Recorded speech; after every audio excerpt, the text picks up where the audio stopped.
Welcome to today's MI Monday. Today we'll be talking about reflections, going from simple to complex. Reflections are the bulk of what you'll hear in a great motivational interviewing conversation. A competent MI practitioner will have at least twice as many reflections as questions. And a highly skilled MI practitioner might have even more, guiding the conversation mostly with reflections, with a 3-to-1 or even a 4-to-1 reflection to question ratio. Just like when you learn how to play a musical instrument, at first, you just learn how to play the notes. It may take a while before what you're doing sounds like music. With time and practice, you learn the nuance of the music. You learn how to infuse emotion and intention into it with the quality of your touch and the tempo. So the same thing is true for reflections and MI. As a beginning MI practitioner, you're simply learning how to refrain from asking yet another question and starting to change questions into reflections. So instead of asking, are you hoping that losing weight will help you with your back pain? You offer a reflection. You're hoping that losing weight will help you with your back pain. As you grow, simple reflections become more complex. And that's when the magic happens. Oh, one more point. So, the difference between questions and reflections often is just the inflection at the end. So be mindful of that. Is your tone going up at the end? Because if so, that's a question, not a reflection. So while there's nothing inherently wrong with simple reflections, if you're offering mostly simple ones, the person you're coaching might start to feel annoyed or frustrated because you're not adding anything new to the conversation. They might even accuse you of parroting back what they've just said. It's happened to all of us as we learn the skill of reflecting. There is a time and a place, though, for simple reflections. For example, if a person is suffering emotionally, just offering a simple reflection can feel extremely comforting because you're demonstrating empathy and you're not sidestepping their pain. So this would be considered a stabilizing simple reflection. Your client shares, it's been hard for me to get anything done since our last session. My brother passed away, and so you might just reflect. You just lost your brother.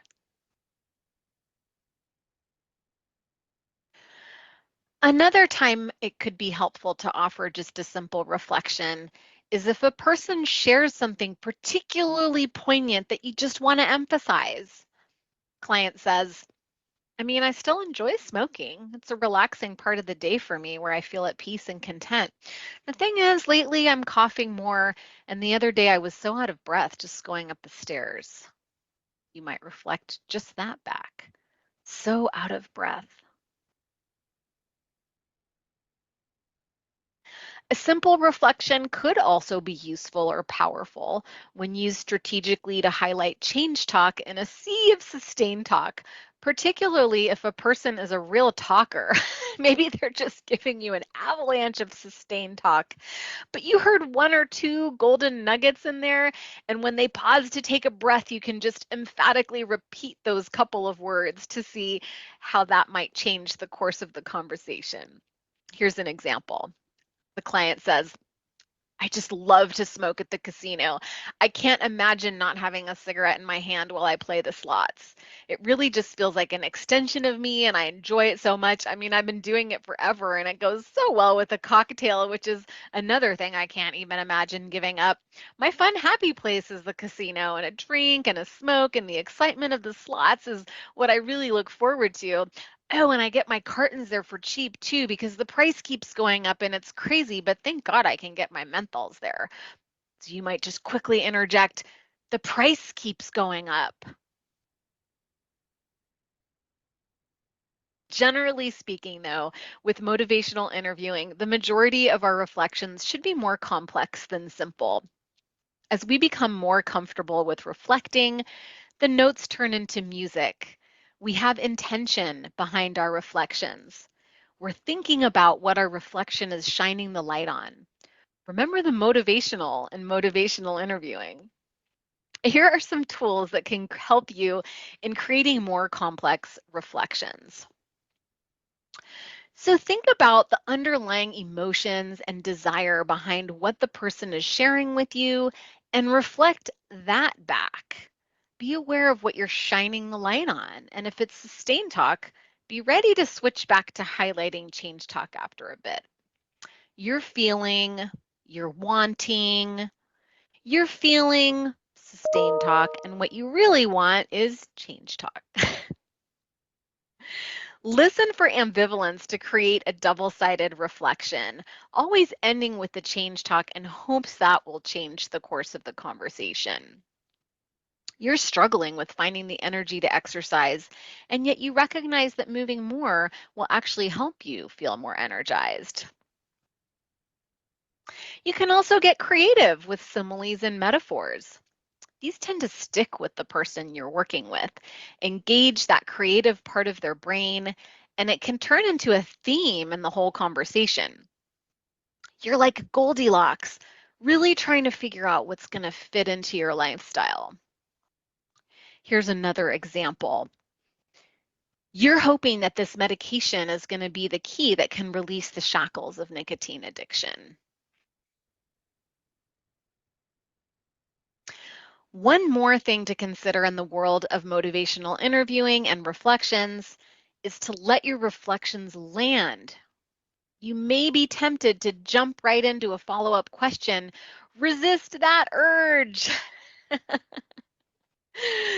So try to just hold off on that question if you can. Also, drop any fillers.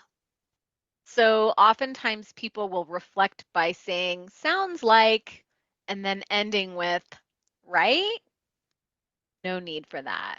Dropping that makes your reflection much more powerful. And then practice the pause, just taking a breath. Let that reflection ripple out. Wait a moment to see what effect your reflection creates. You might not need that question after all.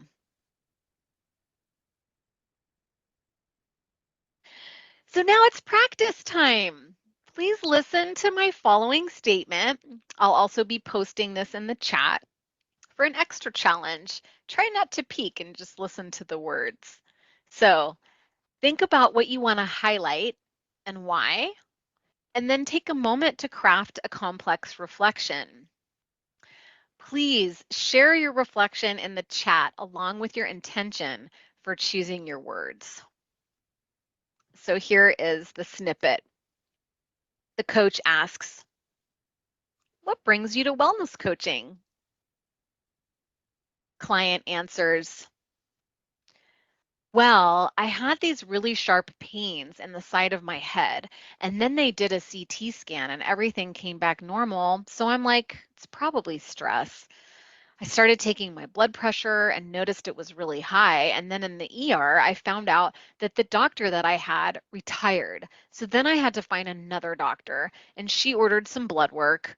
Some of the things that came back were like prediabetes, high blood pressure, intermittently high, and these are things that run in my family. So it was like a wake-up call, I think, to see those blood work results. And it's like, okay, I need help with trying to get started, trying to get going with some simple exercises, just like maybe walking, trying to change my, what I'm eating, and just try to get some stress relief."